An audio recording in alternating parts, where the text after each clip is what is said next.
Si vous pensiez qu'il y avait suffisamment de lectures et d'ouvrages au cabinet des livres du château de Chantilly, eh bien détrompez-vous, il y a une autre bibliothèque qui, elle, n'est pas accessible au public, et c'est là qu'on vous emmène aujourd'hui. Suivez-moi.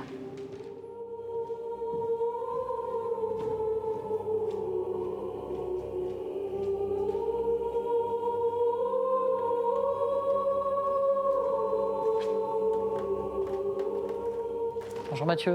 Bonjour Julien. Où est-ce qu'on se trouve? Qu'est-ce que c'est que cet endroit? Alors c'est l'un des endroits les plus secrets du château de Chantilly, l'un des plus précieux aussi. C'est un lieu qu'on appelle la bibliothèque du théâtre. Alors pourquoi? Parce qu'elle prend la place d'un ancien théâtre.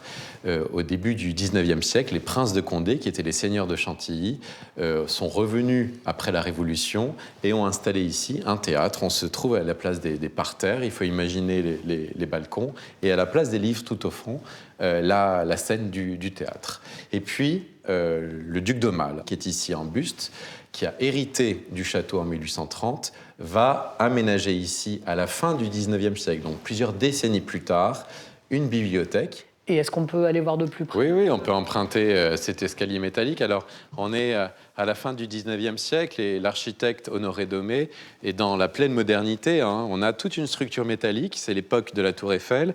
Et finalement, on a cette modernité métallique ici aussi à Chantilly, dans cette bibliothèque du théâtre. Histoire, politique, économie, art, botanique. Le duc d'Aumale a rassemblé ici une collection de plus de 20 000 livres. Ce sont des ouvrages rares qu'on trouve ici par rapport au cabinet des livres? Donc c'est vrai qu'à l'étage, on a ce qu'on appelle le cabinet des livres, qui est la bibliothèque accessible à tous les visiteurs du château de Chantilly. Et c'est plutôt là-haut que vous avez tous les manuscrits les plus précieux, les livres rares, les incunables. Ici, c'est plutôt des ouvrages de travail, des choses de la vie quotidienne. Et il y a des ouvrages, des dessins, des estampes que vous pourriez nous montrer? Alors juste en dessous, vous avez un cabinet extraordinaire, c'est le cabinet des dessins et une partie des estampes du musée Condé. C'est l'un des principaux cabinets d'art graphique de France, l'un des plus précieux. Tous les grands maîtres sont juste à nos pieds et c'est là où on a les plus grands trésors. On peut y aller? On y va. Super. C'est tout droit et on descend.